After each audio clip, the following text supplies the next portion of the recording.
자, 우리 전까지는, 요 전까지는 이제 뭘 봤냐면, 내가 너로 여자와 원수가 되게 하고, 너의 후손도 여인의 후손과 원수가 되게 하리니 해서, 그때 요거 갖고 좀 얘기가 깊어졌죠. 원수는 언제 된다고요?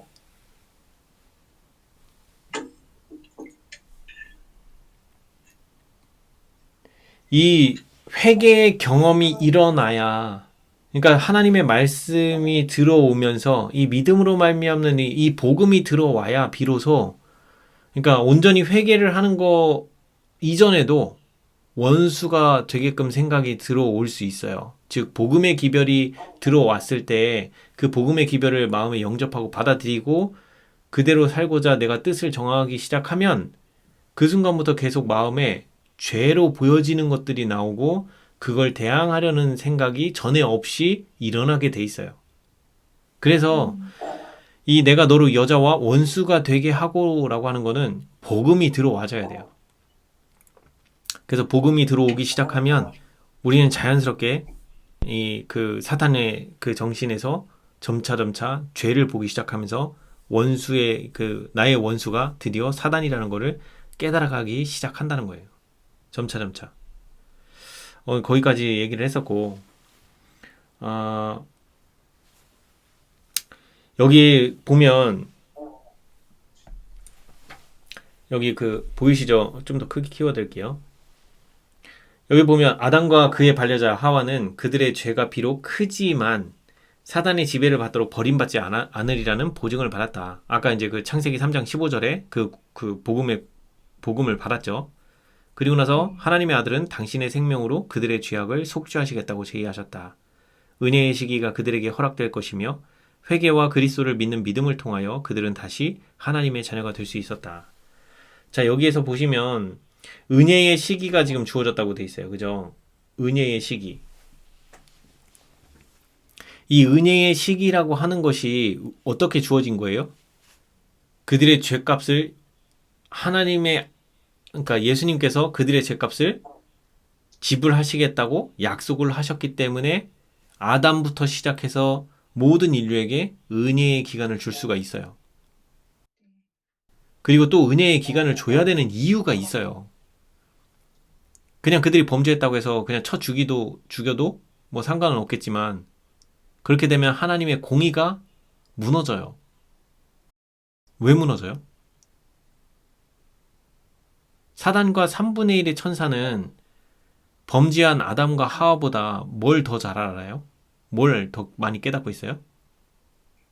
그렇죠. 하나님의 사랑을 더 깊이 깨닫고 있었어요. 근데 아담과 하와는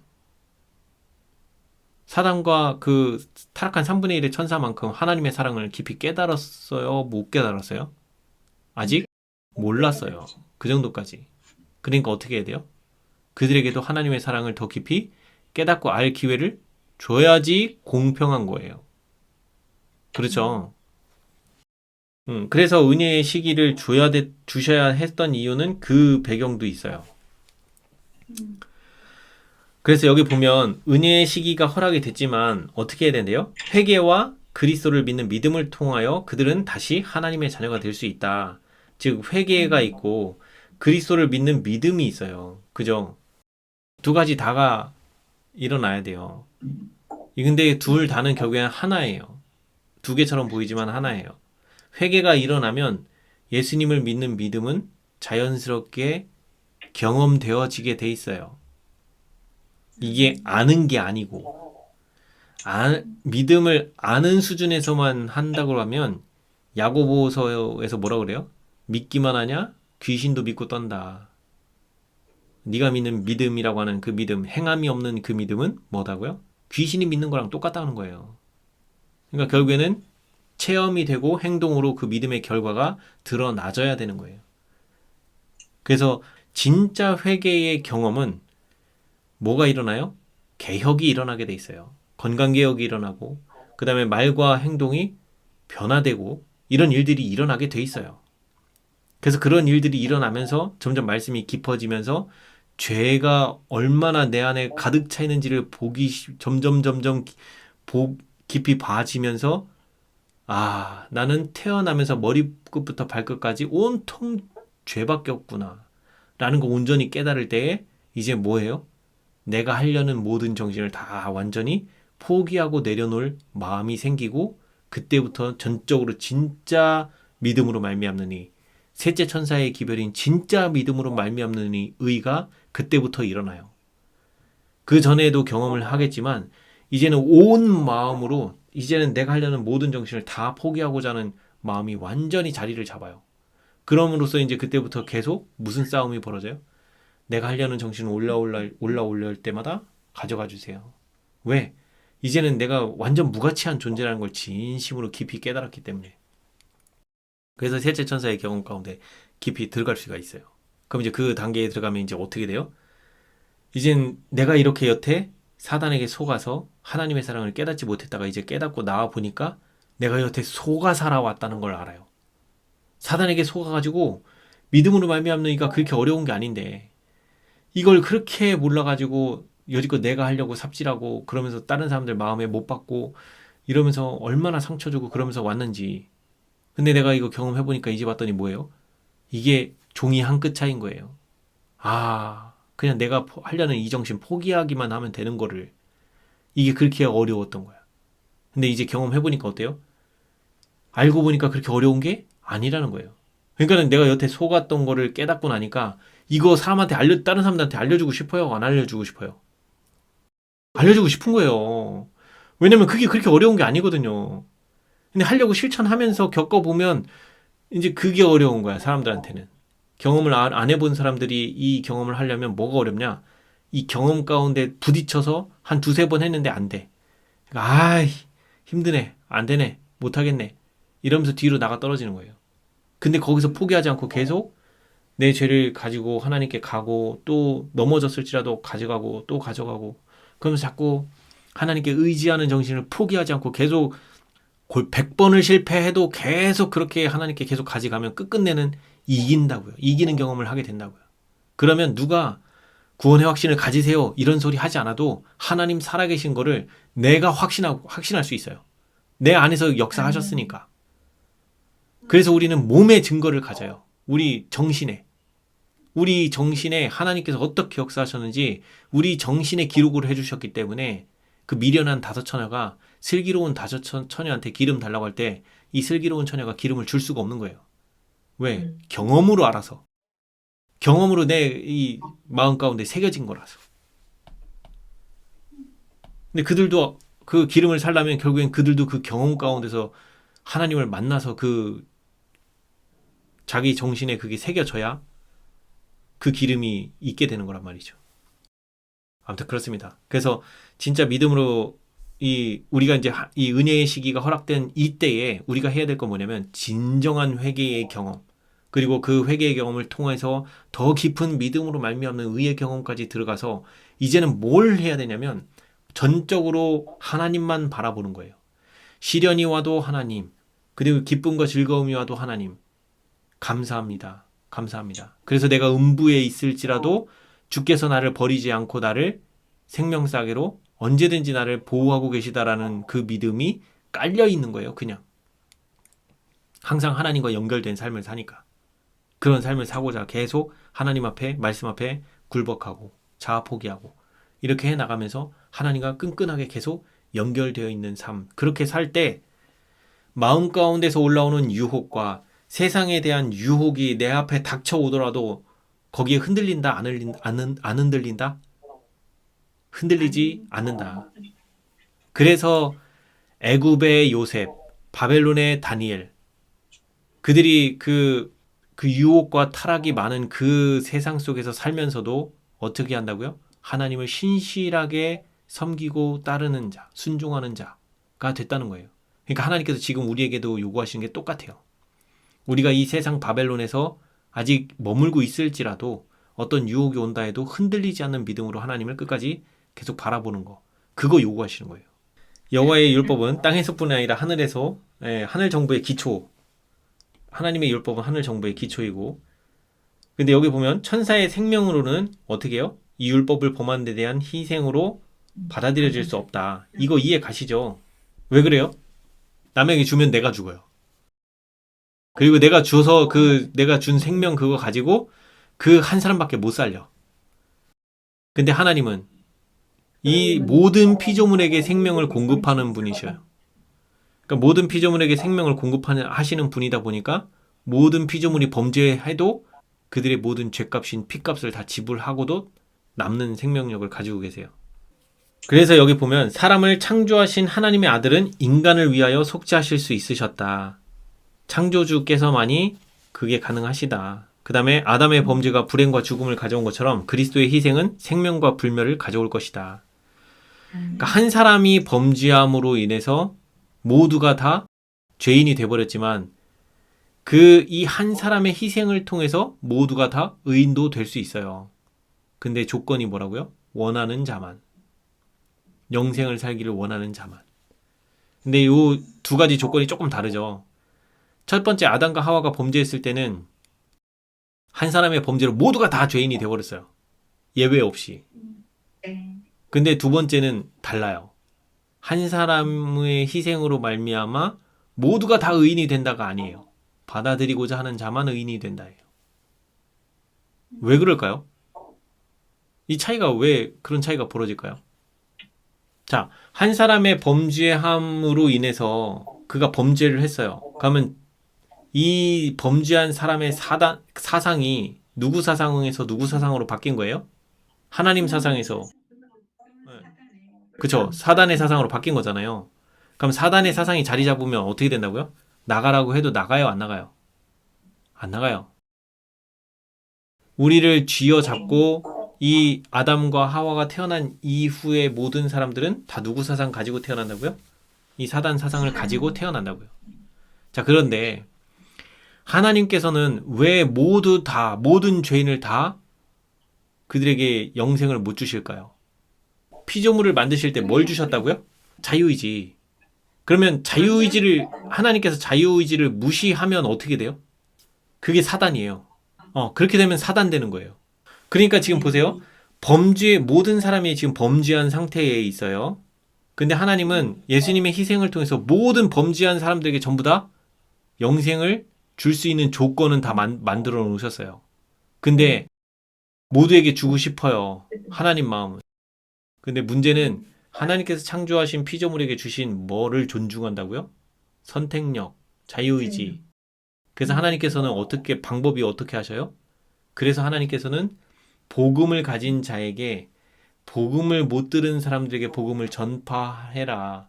그리고 그들이 이 들은 말씀을 가지고 영생이 여기 있다는 걸 믿고 받아들이러 나오기로 자원하는 마음으로 선택한 자, 그에게만 영생을 주겠다는 거예요. 이게 하나님에서 할 수 있는 최선이에요. 그거 안 하고 하나님이 강제로 하면 어떻게 돼요? 하나님이 아니라 사단 되는 거예요. 그거 자유의지 무시하는 거잖아요. 그건 하나님의 방법이 아닌 거예요. 그러니까 여기서도 벌써 차이가 생기는 거예요. 그것 때문에. 그러니까 사단의 방법과 하나님의 방법이 다르다는 거예요. 이렇게. 그러니까 하나님께서도 구약부터 신약까지 이렇게 쭉 보시면 강제로 강요하거나 강권 뭐 이렇게 하는 그런 게 없어요. 강권은 하시지. 경고하시고 호소는 하세요. 근데 그들에게 강제로 일로 와! 막 이러면서 끌어오고 막 그런 적 한 번도 없잖아요. 그게 하나님의 방법으로 하실 수가 없기 때문에 그렇게 하는 거예요. 그건 사단만이 그 짓을 하는 거예요. 강제로. 우리가 우리의 사단 사상 받고 싶어서 우리가 받아요? 그냥 비집고 들어오는 거예요. 진자는 이긴 자의 종이라.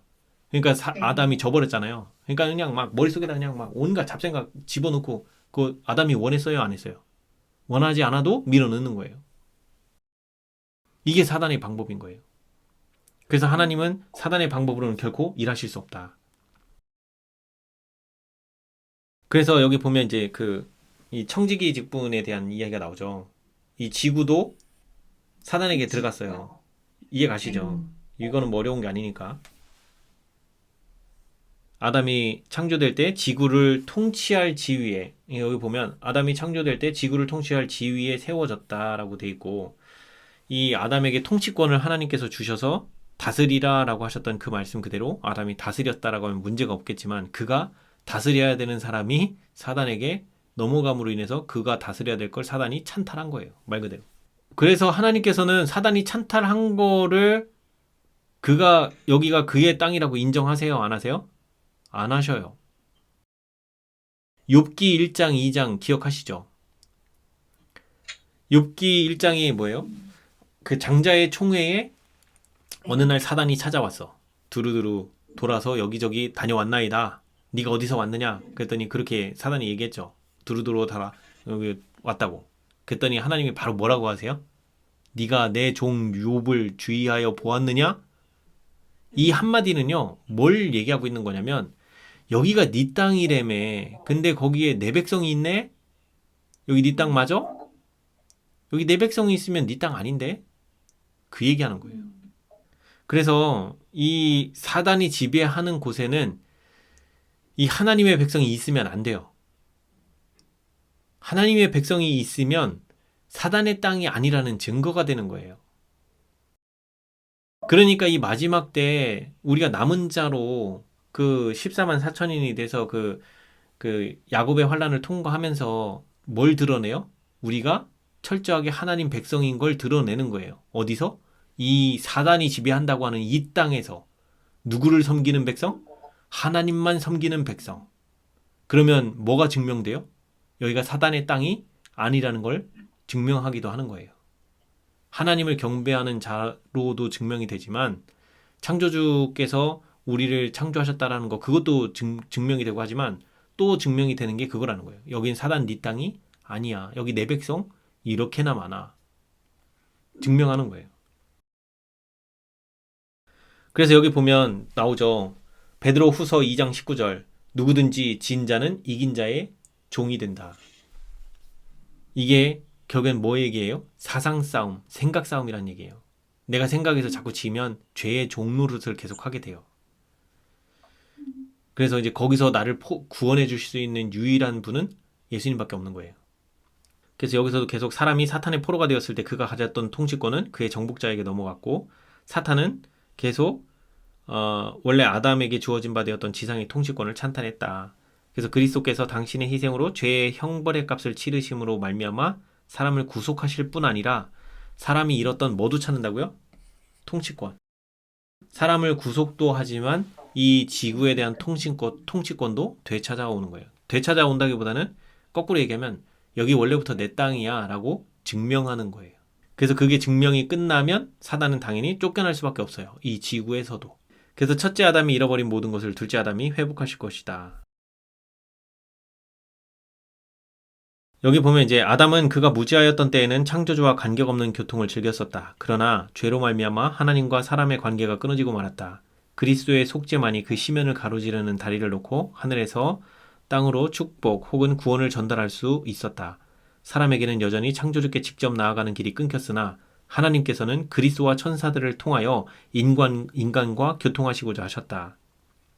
여기 보면 그 그리스도께서 시면에 다리를 놓고 이 보면 창조주께서 직접 나아가는 길이 끊겼다. 사람이 창조주께 직접 나아가는 길이 끊겼고 그렇게 됐지만 하나님께서는 어떻게 교통하신다고요? 그리스도와 천사를 통해서 교통하신다고요. 그럼 어떻게 이렇게 그리스도와 천사를 통해서 어떻게 교통하시는 거예요? 그들의 마음 속에서. 예수님이 그 이 땅에 오셔서 하신 말씀이 뭐예요? 아버지가 내 안에, 내가 아버지 안에. 그리고 우리를 믿는 저들도 우리 안에, 내가 저 안에, 저들도 우리 안에. 라고 해서 예수님 제자들에게도 그런 기도 하시잖아요. 결국엔 뭐예요? 이거는 결국에는 사상이 하나 되는 거예요. 우리가 개체로는 따로 있지만 우리 사상이 하나님 사상과 하나 되는 거예요. 이 사상이 같아지면 우리는 다 한 식구인 거예요. 한 식구. 다 서로의 그 각자의 개성은 있지만 그래서 여기서 말씀하시는 게 그 말씀인 거예요. 그래서 하나님께서는 교통하시는 방법이 천사의 마음 속에서 천사를 통해서 직접 하나님께서 오시면 어떻게 돼요? 우리 다 죽어요. 영광의 빛 때문에 다 죽어요. 그러니까 하나님께서 천사의 마음 속에서 천사의 몸을 빌어서 하나님의 말씀하시는 거죠. 예수님도 그 예수님의 마음 속에서 하나님의 같이 함께 하심으로 인해서 우리에게 그래서 예수님이 그 얘기하잖아요. 그 누가 그랬죠? 빌립이 그랬나? 아버지를 보여달라고. 그랬더니 네. 나를 본 자는 이미 아버지를 보았느니라 라고 말씀하시잖아요. 이 삼위 하나님의 개념에서는 어떤 이 외형적인 이게 중요한 게 아니고 사상이 하나인 거예요. 그래서 삼위일체라고 하는 그 말이 결국에는 하나의 사상으로 똘똘 뭉쳐 계신 분인 거예요. 개체는 따로따로 계시지만. 그러니까 그 하나의 사상에 우리도 이제 합해져 가는 거예요. 그렇게 되기 위해서 우리에겐 뭐가 필요하다? 정결 작업이 필요하고 죄에서 구원을 받아서 우리의 사상이 변화되고 변화되는 이 과정이 그래서 필요한 거예요. 결국에는 우리의 사상이 하나님과 같아지는 그 지점. 그게 진짜 회복이에요. 여기 보면 아담은 이제 여기 보면 이제 그 하나님의 아들의 초림까지 인류 역사에 있어서 중대한 사건들이 아담에게 계시되었다. 그래서 아담은 예수님 초림 때까지의 장면을 전부 다 계시로 봤어요. 그러니까 아담이 이제 뭘 전해요? 구원을 전하는 전달자로서 파수꾼 역할을 하는 거예요. 언제까지? 1000년 동안. 1000년 동안 욕을 바가지로 먹었을 거예요. 그러면서도 전할 수 있는 이유는 뭐예요? 뭐해서? 하나님께서 아담에게 계시해 주셔서. 누가 오신다고요? 그 사단을 밟아서 사단의 머리를 깰 메시아가 오실 거기 때문에. 그래서 우리가 죄에서 완전히 해방시켜 주실 그 메시아가 오실 거라는 그 메시지를 이 아담에게 하나님께서 주셨기 때문에 1000년 동안 메시지를 전하면서도 계속 욕을 먹어도 전할 수 있는 이유가 이거예요. 그래서 우리에게도 똑같아요. 우리에게도 다니엘서하고 요한계시록이 있고, 그래서 우리의 지난 역사가 어떻게 흘러왔고, 하나님이 우리와 어떤 관계에 있었고, 지금 이 시대가 하나님에 의해서 다 하나하나 컨트롤되고 있다는 걸 역사적으로 딱 증명이 되고, 그러면 이후에 미래에 남은 예언들도 하나님께서 예언하신 그대로 다 성취될 거라는 걸 믿게 됨으로 인해서 어떻게 해요? 이제 이 복음을 받아들이고 이 안에서 이걸 깨닫고 나니까 이제 어떻게 해요? 이거를 전해야 되는 거예요, 이제. 우리도 전하게 되는 거예요. 이제 곧 하늘 갈 일이 우리 눈앞에 다가올 거니까. 근데 여기 보면 그리스도의 희생은 전 세계를 구원할 충분한 가치가 있는데도 많은 사람이 회개와 순종의 생애를 택하지 않고 죄의 생애를 택할 것이 아담에게 보임바 되었다. 그러니까 아담은 처음부터 끝까지 그 메시아가 어떻게 오실 건지도 보았지만 많은 사람들이 이 죄의 길을 떠나지 않으려고 하는 것도 이미 봤대요. 근데 그것이 보면 여기 이제 그 장면이 나오는데 이런 범죄가 계속 증가하니까 타락하고 이런 타락이 계속 나오게 되는데 여기 뭐라고 나와 있어요? 사람들은 식욕과 정욕의 방종으로 구속의 경륜에 대해 진리를 깨달을 능력이 없게 될 것이다. 이게 지금 우리 마지막 시대 때 특히나 이것 때문에 더 못 깨달아요. 지금 우리가 사는 이 시대는 무슨 시대예요? 유튜브만 틀면 뭐가 나와요? 먹방. 그 다음에 온갖 그 19금 그냥 너무도 손쉽게 접할 수 있는 시대예요. 뭐 더군다나 이제는 성적 타락이 그냥 너무나 만연한 시대가 돼버려서 근데 왜 이런 이게 식욕과 정욕이라고 하니까 먹고 마시고 그 다음에 그 육체적인 욕구 이런 것들이 뭐가 문제인 거예요? 그게 다 나쁘다는 거예요? 아니죠. 원래 우리 식욕, 정욕 이런 것들이 있어요. 우리에게 다 있어요. 근데 이것이 뭐 하니까? 방종하니까. 그게 그 본래 목적대로 쓰여져야 하는 그 목적 이상으로 이거를 오도해서 써버리니까 남용해버리니까 이것이 죄인 거예요. 그래서 문제는 뭐다? 이런 식욕과 정욕의 노예가 되면 뭐가 문제라고요? 진리를 깨달을 능력이 없어요. 이 구속의 경륜에 대한 진리를 깨달을 능력이 없다는 거예요. 세천사 기별은 첫째 천사, 둘째 천사, 셋째 천사의 기별, 이 기별이 합쳐진 걸 세천사 기별이라고 해요. 그러면 그 첫째 천사의 기별에 뭐가 담겨 있냐? 거기에는 진정한 회개가 담겨 있고 이 진정한 회개의 경험을 한 사람은 반드시 삶에 건강 개혁, 그다음에 그 악습 이런 것들이 다 버려지고 그러면서 이제 건강 개혁이 일어나고 그러면서 뭐가 돼요? 이 말씀을 깨달을 수 있는 능력을 받을 준비가 돼요. 그러니까 몸이 준비가 된다고요. 그러면 이제 그 사람이 어디로 가요? 이제 성소 첫째 칸으로 들어가는 거예요. 그게 이제 둘째 천사의 기별을 받으러 성소 첫째 간으로 들어가면 거기에 뭐가 있어요? 떡상과 분향단과 촛불이 있는데 떡상이 뭐예요? 하나님의 말씀이고 분향단은 뭐예요? 기도. 기도하고 말씀하고 말씀 먹고 기도하고 그다음에 촛대는 뭐예요? 그러면서 삶의 변화가 일어난 그 변화의 변화로 말씀이 점점 깊어지니까 이 복음의 진리가 밝혀지니까 그 밝아지고 깨달은 만큼 자꾸 주변에 빛이 되는 거예요. 그러면서 이 사람이 완전히 나의 무가치함을 온전히 깨달으면 드디어 셋째 천사의 기별로 들어가서 믿음으로 말미암는 의의 경험을 하는 거예요. 내 자아 포기하고 완전히 들여지고. 근데 이 믿음으로 말미암는 의의 경험은 사실 그 전부터도 회개 전부터도 해올 수 있지만 진짜 참 자기 자신의 무가치함을 깊이 깨달은 자가 드디어 셋째 천사의 기별로 들어가서 거기 가면 이제 뭐예요? 안식일 기별을 만나요. 근데 안식일 기별을 그 시대의 소망 29장이 안식일 기별이거든요. 거기 시대의 소망 29장을 잘 읽어보면 참다운 안식일 경배를 드리는 자는 누구냐면 이 믿음으로 말미암는 의의 경험 가운데에 들어온 자만이 참다운 안식일을 지키며 하나님께 참다운 경배를 드리게 돼요. 거기에 믿음으로 말미암는 의의 경험 가운데 있는 사람만이 참다운 안식일을 지킨다고 돼 있어요. 시대의 소망 29장 안식일장에. 그래서 우리가 이 믿음으로 말미암는 의의 경험까지 들어와야 진짜 하나님을 경배하는 게 무엇이고 우리가 왜 그 하나님을 경배해야 되는지 그 의미를 진짜 깊이 깨닫는 거예요. 깨달으니까 이제는 어떻게 해요? 11조 드리고 헌금 드리는 게 내가 이거 이만큼 벌었으니까 이만큼 떼 드려야지가 아니라 진짜 하나님께서 날 위해서 베풀어 주신 은혜가 너무너무 감사한 거예요. 왜? 내 죄가 얼마나 큰지를 첫째 천사의 경험을 통해서 깨달았거든요. 그런데 둘째 천사의 경험까지 들어왔는데 보니까 내가 완전히 이 먼지만도 못한 거예요. 태어나서 지금까지 내가 어떤 죄인인 걸 깊이 본 거예요. 그러니까 이제 하나님께 다 드려도 아깝지 않은 거예요. 그러니까 내 재물이며 나의 인생에 남은 시간이며 내 마음이며 이런 걸 다 이제 하나님께 드리고자 하는 마음이 점차 더 많이 드려지고 싶은 거예요. 그런 사람들이 안식일 기별 그 안식일을 참되게 보내게 되는 거예요. 자원하는 심령으로 하나님께 내 마음, 내 모든 거 다 드리고 싶은 마음이 하나님 앞에 드리고 싶으니까. 하나님의 사랑으로 인해서. 그래서 그런 사람들이 이 구속의 경륜에 대해 진리를 깨닫게 되고 그 진리를 깨달으니까 이제 그들이 어떻게 돼요? 이제 말과 행동으로 참다운 믿음으로 말미암는 의의 경험을 하게 되죠. 그러면 여기 뭐라고요?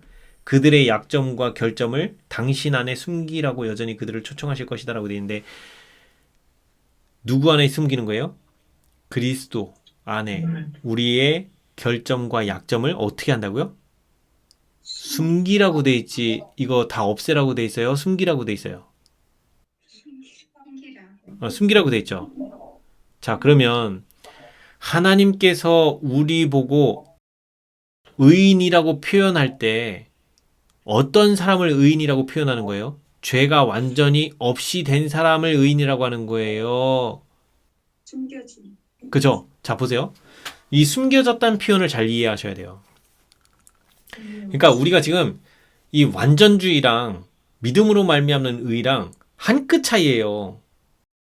목표 지점은 똑같아요. 하나님 보시기에 죄로부터 완전히 분리된 자, 더 이상 죄 짓지 않는 상태가 돼야 된다는 건 똑같아요. 근데 이 믿음으로 말미암는 의의 경험 가운데 있는 사람은 어떻게 생각을 하냐면 여기 나와 있는 것처럼 우리 자신을 하나님께 숨긴다라는 개념으로 접근해요. 근데 완전주의는 어떻게 하냐면 죄를 완전히 안 져야 된다. 죄 짓지 않는 깨끗한 상태가 돼야 된다. 그러니까 어떻게 해요? 죄를 자꾸 내가 이기려고 해. 그러니까 완전주의로 가면 뭐가 힘들어져요? 가면 갈수록 신앙이 힘들어져요. 끊임없이 튀어나오니까 죄가. 그러니까 나중에는 나가 떨어져요. 아니면 진짜 완전 바리새 신앙해요. 완전 바리새주의 돼갖고. 근데 그게 가만 보면 하나님께서 우리에게 뭘 보시는 거냐면 우리 그 나중에 실물교훈 24장에 예복을 입지 않음 장이거든요. 실물교훈 24장이. 거기를 쭉 읽어보시면 뭐라고 나오냐면 하나님께서 우리의 허물 지고 죄로 얼룩진 우리의 몸은 보지 않으시고 그런 우리를 덮고 있는 예수 그리스도의 의의 옷을 입고 있는지 아닌지 그거 보신다고 했어요. 그러면은 예수님의 옷으로 우리가 어떻게 된 거예요? 가려진 거예요. 그러면 이거 지금 추상적이잖아요. 예수님의 의로 가려졌다고 하는데 그럼 도대체 어떻게 된 게 가려진 거냐는 거 물음표가 생기잖아요. 그 예수님의 의의 옷으로 우리가 가려졌다는 얘기가 뭐예요? 그게 믿음으로 말미암는 의의 경험을 해보면 그게 뭔지 이해가 돼요.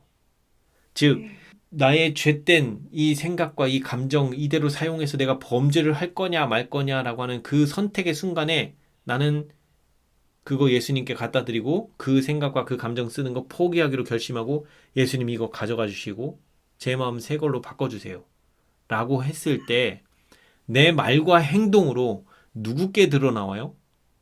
누구의 마음이 나와요? 예수님이 예수님의 마음이 나오죠. 근데 만약에 그거 내가 안 드렸어요.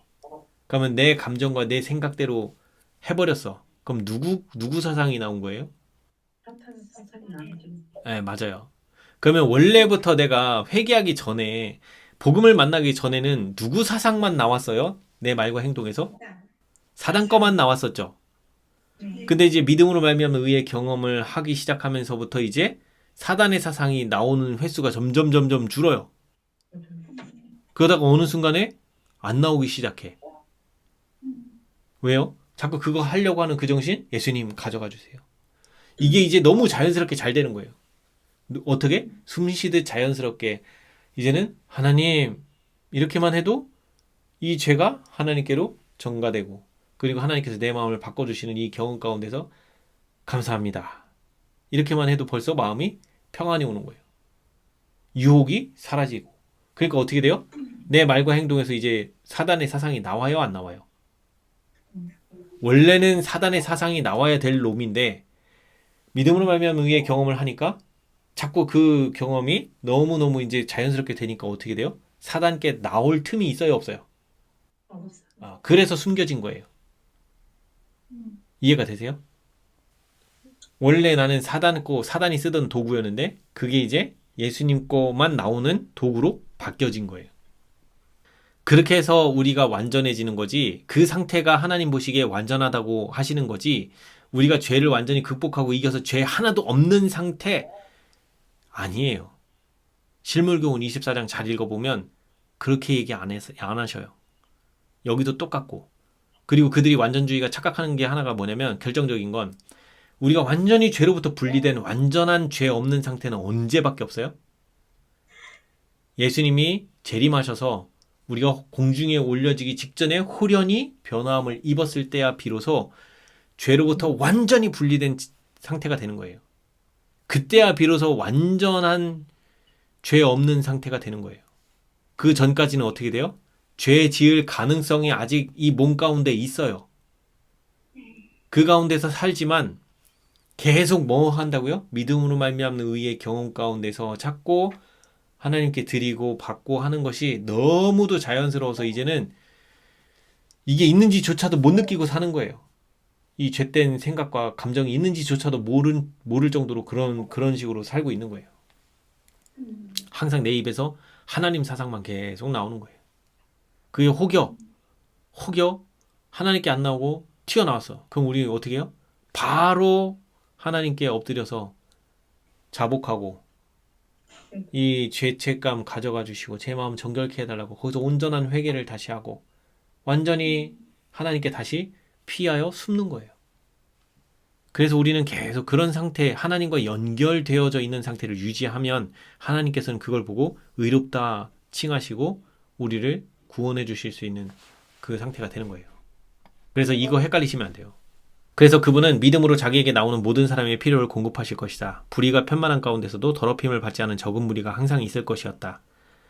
희생제사는 사람에게 그의 죄를 항상 상기시켜주고 자신의 죄에 대한 참회가 동반된 시인과 약속된 구주를 믿는 그의 신앙의 고백이 되도록 하나님에 의하여 제정되었다. 여기 잘 보이시죠? 요거. 여기 잘 보면 뭐라고요? 그의 죄를 항상 상기시키는 게 뭐라고요? 희생제사. 저 희생제사는 항상 뭐예요? 우리의 죄를 상기시켜줘요.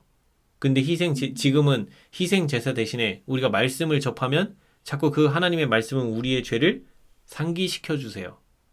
그러면 우리는 어떻게 돼요? 내 자신의 죄에 대한 참회와 참회가 동반된 시인, 즉 고백, 신앙 고백을 할 수 있는 거예요. 그래서 하나님께서는 자꾸 우리에게 뭘 보여주시냐면 내가 아무리 그 믿음으로 말미암는 의의 경험이 뭐 몇십 년이 됐고 100년이 됐고 1000년이 된다 하더라도요. 계속 우리에게 뭘 보여주시냐면 우리의 죄를 슬쩍슬쩍 들춰내 주셔요. 왜요? 뭐 하라고? 뭐 하라고요? 네, 온전한 신앙 고백이 되게. 그리고 그 겸손함이 유지되게 하시려고. 우리는요. 믿음으로 말미암는 이의 경험 이거 좀 해보잖아요. 그러면 금세 또 교만해지고 나태해지고 이 상태로 그냥 가요. 우리가 그런 인간들이에요. 그래서 우리에게 자꾸 뭐 하시냐면 한 번씩 자빠지고 넘어지게 하시고 그러면서 내가 지금 이럴 때가 아닌데 하면서 뭐예요? 마음을 다잡고 여기 지금 참회가 동반된 시인을 하면서 하나님께 다시 나오게 되죠. 그러면서 다시 또 겸손한 위치로 돌아가서 무릎 꿇고 하나님께 기도하고 다시 돌아올 수 있게 도와주셔서 감사하다고 하고. 그래서 우리는 이런 일들이 계속 우리에게 있는 거예요. 여기 보면 구속의 경륜에 대해서 그 사람을 구원하는 일 말고도 또 하나의 또 다른 목적도 있다고 얘기하죠. 근데 그 또 다른 목적이 뭐라고 나와요? 온 우주 앞에 하나님의 품성을 옹호하기 위해서였다. 왜 이 말이 나올까요? 사단이 뭐라고 고소를 했어요, 전에? 여기 뒤에 나올 것 같은데? 잠깐만요. 사탄은 대쟁투는 최초부터 하나님의 율법에 관한 것이었다. 사탄은 하나님이 불공평하시며 그분의 율법에 결함이 있고 우주의 행복을 위하여 그것을 변경해야 될 필요가 있다는 것을 증명하려고 애썼다. 근데 왜 이런 일이 왜 있냐? 여기 보면 사탄이 주장하는 내용이 나와요. 사탄은 하늘에서 추방되었을 때 이 지구를 그의 나라로 삼으려고 단호히 결심을 했다. 아담과 하와를 유혹해서 그들을 정복했을 때 그는 이 세상이 그의 소유물이 되었다고 생각했다. 이거 지 생각이죠. 그리고 왜냐하면 아담과 하와가 나를 그들의 통치자로 선택하였기 때문에 이 지구를 다스리고 있는 그들이 나를 선택했기 때문에 이 지구는 내 거라고 생각을 하는 거예요. 그는 자 보세요 여기 그는 죄인을 용서하는 것은 불가능하므로 타락한 인류는 그의 합법적 백성이며 이 세상은 자신의 소유라고 주장하였다. 이게 논리가 보이세요?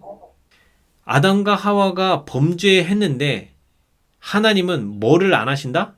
용서를 안 하시는 분이기 때문에 이들은 영원히 죄인 상태가 돼.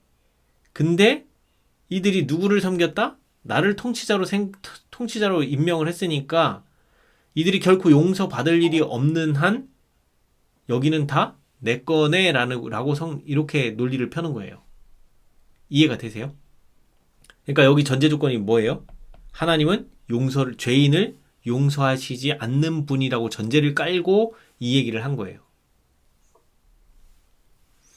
그러나 하나님께서는 자신과 동등이신 당신의 귀하신 아들을 주셔서 죄의 형벌을 담당하게 하심으로 그들이 그분의 은총을 회복하려고 그들의 에덴 본향으로 돌아갈 수 있는 길을 마련하셨다. 그러니까 예수님께 죄의 형벌을 담당하게 하시는지 이게 인류를 구속하기 위한 목적도 있지만 여기엔 뭐가 들어가 있어요? 이 예수님께서 왜 죄의 형벌을 담당하셔요? 하나님께서 죄인을 사랑하시고 용서하시는 분이라는 걸 드러내시는 장면이 요거예요. 모든 죄값을 다 하나님께서 담당하시고 대신 둘째 사망의 죽음을 겪으시는 거. 그러므로 인해서 하나님은 죄를 용서해 주시는 분이었다는 거. 근데 가만 보면 부조화 선지자 1장에서 그 사단이 타락할 때 예수 그리스도께서 그 타락한 사단과 3분의 1의 천사들에게 뭘 할 기회를 줘요? 회개할 수 있는 기회를 주셨죠. 용서할 수 있는 기회를 주셨었어요. 그리고 사단도 그거를 알았다고 했어요. 깨달았었다고 했어요. 자기 죄가 어떤 건지 깨달았다고. 그럼에도 불구하고 그들은 타락의 길로 간 거예요. 그러니까 지금 사탄은 억지 주장을 하고 있는 게 너무도 명백하죠.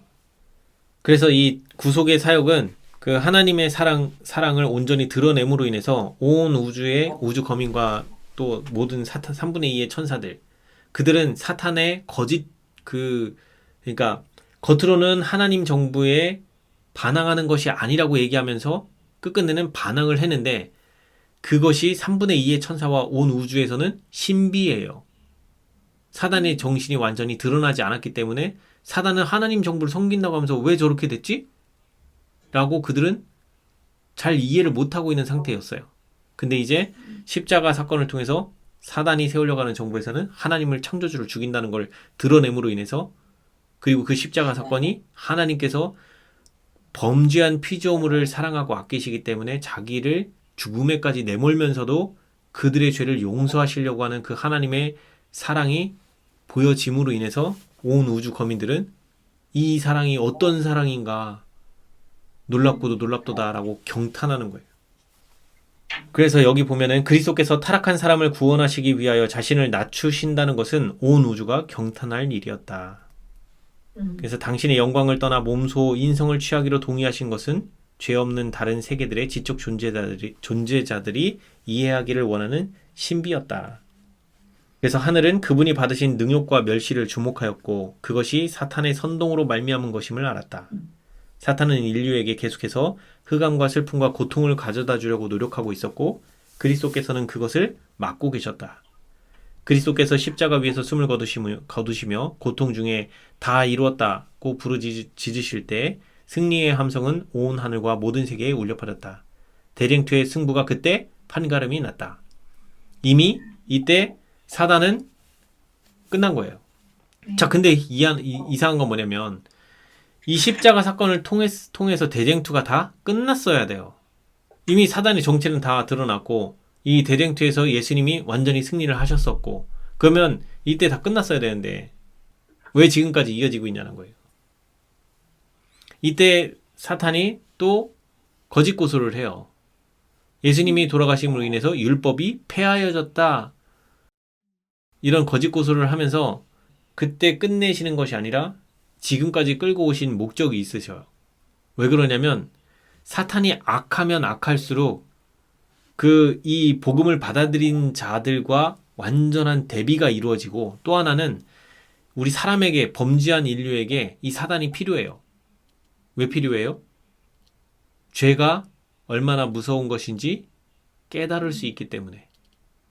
그래서 우리에게 뭐가 필요하다고요? 제2의 시험이 필요한 거예요. 그리고 제2의 시험이 또 왜 필요했어요? 하나님께서 이미 우리가 복음을 받아들이고 예수님을 영접했다 하더라도 우리에게는 아직도 뭐가 남아있다고요? 이 죄로 기울어지는 이 성향이 아직도 우리 안에 남아있어요. 그렇기 때문에 우리의 의지의 자유를 어떻게 활용할 건지, 온전히 회개한 사람이라 할지라도 하나님 편에 끝까지 서느냐 안 서느냐에 따라서 구원을 받을 수도 있고 못 받을 수도 있어요. 아무리 회개한 경험이 있다 하더라도. 근데 거기서 어떻게 해야 돼요? 계속 나날이 나의 자아 포기를 계속 해가면서 하나님과 계속 연결된 삶을 살 건지 말 건지. 그 하나님과 계속 동행하는 삶은 뭐를 기반으로 한다고요? 하나님이 나를 이렇게 사랑하시기 때문에 내가 너무 그 사랑에 감동돼서 하나님께 다 드리고 싶어서, 그래서 하나님 편을 선택하는 그런 사람인지 아닌지를 보는 제2의 시험이 우리에게 주어진 이유가 그 자유의지 때문에 그래요. 그 자유의지로 어떻게 활용을 할 건지, 끝까지 하나님 편에 설 건지, 그거를 위해서 이 사단의 이 마지막 환란, 야곱의 환란을 통해서 그 장면이 온전히 드러나게 되는 겁니다. 계속 여기 보면 예수님의 그 죽음에 의해서 뭐가 자꾸 나와요? 자기 부인, 자기 희생, 희생의 정신, 자기 부인. 결국에는 우리는 이 정신이 온전히 우리 안에 드러나져야 돼요. 우리의 말과 행동으로 자기 부인과 그 자기 희생하는 정신이 우리의 삶으로 드러나져야 돼요. 그거는 오직 우리의 마음이 하나님에 의해서 완전히 변화되어야만, 온전히 회개의 경험을 하고 완전히 변화되어야만 이것이 드러나져요. 그래서 십자가 사건은 이 사단의 그 거짓말쟁이고 살인자고 그렇다라는 걸 온전히 드러낸 사건이었고, 그러므로 인해서 하늘에 온 그 천사와 우주 거민들은 더 이상 사단의 어떠한 유혹이라도 이제 들은 척도 안 하고 보지도 않아요. 그렇기 때문에 하늘에서의 시험은 이 십자가 사건이 있고 난 이후에 하늘에서의 시험은 끝나요. 온 우주 거민들에게 우리 그 아담과 하와가 똑같이 있었던 선악과 시험은 이 십자가 사건으로 예수님이 다 이루었다 하고 숨지신 이후에 드디어 그들에게는 그 선악과 시험이 더 이상 필요가 없어요. 이제 사단에 대해서 그 어떤 말도 유혹당하지 않을 상태가 된 거예요. 그렇기 때문에 그 시험이 끝난 거예요. 근데 우리는 아직도 속아 있어요. 그래서 우리에게는 복음이 더 많이 전파되어야 되고, 그래서 이 속아 있는 상태에서 우리를 끄집어내기 위해서 그 사탄도 존재했었어야 되고, 그리고 우리가 그 속아 있는 상태에서 우리가 복음을 듣고 나옴으로 인해서 하나님의 사랑이 대조돼서 사탄과 대조돼서 더 극명하게 그 사랑이 드러나지고, 그러면서 우리는 어느 편에 설 건지를 선택하는 그 시험을 통해서 우리가 끝끝내 하나님 편인지 사단 편인지를 판가름하는 마지막 이 선택이 우리에게 필요한 거예요. 그 자유의지를 가지고. 그래서 하나님의 율법은 죄인을 율법에 의해서 면제하지 않는다는 것을 증명한다. 죄의 삭은 사망임이 입증되었다. 그리스도께서 사람의 범죄의 형벌을 받으신 바로 그 사실은 모든 창조된 지적 존재들에게 율법은 불변이며 하나님은 의로우시고 자비로우시며 자기를 부인하시는 분이시라는 것과 그분의 정부의 통치는 무한한 공의와 자비가 연합되어 있다는 데 대한 강력한 논증이다. 그래서 아까 사단이 주장한 것 중에 하나님은 뭘 안 하신다고요? 죄인에게 용서를 안 하시는 분이다 라고 사단은 주장을 했어요. 그러니까 최종적으로 십자가 사건은 뭘 자꾸 증명한 거예요? 율법은 율법은 변경할 수 없으며, 그 다음에 하나님은 의로우시고 자비로우시며 뭘 한다고요? 자기를 부인하는 분. 자기를 부인한다는 게 뭐예요? 피조물이라 할지라도 그가 예수님을 영접하고 받아들이면 그의 죄를 용서해 주시는 분이라는 거예요. 그리고 이 땅에 그 죄인을 위해서 죄값까지 다 희생으로 치르셨다는 거예요. 그래서 여기에 무한한 공의와 자비가 연합되어 있다는 게, 십자가 사건은 그래서 공의와 자비가 만난다, 입을 맞췄다, 이런 표현들이 나와요. 공의는 뭐를 충족한 거예요? 십자가에서 충족된 공의가 뭐예요? 죄의 삭은 사망이다. 심지어 누구일지라도 죽었다? 하나님의 아들인 그리스도라고 할지라도 모든 인류의 죄값을, 죄의 짐을 다 짐으로 인해서 그 죄를 예수님이 그 전가를 받음으로 인해서 결국에는 둘째 사망으로 예수님도 죽음을 겪으셨다는 거예요. 하나님의 아들임에도 불구하고. 그러므로 어느 누구도 죄가 있는 채로 하늘에 들어올 수 있다 없다? 아무도 못 들어간다. 그게 공의가 성취가 된 거고. 그래서 모든 인류의 죄값이 다 그 하나님의 그 피값으로 지불이 됐다라는 게 공의가 증명이 된 거예요. 그러면 자비는 뭐예요? 하나님께서는 온 우주의 왕이신데도 불구하고 본인께서 창조하신 피조물의 죄를 위해서, 그 죄를 용서하시기 위해서 어느 자리까지 오셨다고요? 둘째 사망을 당하는 이 지점까지 오셔서 죄인들을 위하여 돌아가셨다는 거예요. 그것이 하나님께서 우리에게, 모든 피조물에게 베풀어 주시는 하나님의 사랑이고 마음이고, 그것이 하나님의 자비의 속성이라는 거예요. 네, 그래서 오늘 여기까지 하고요.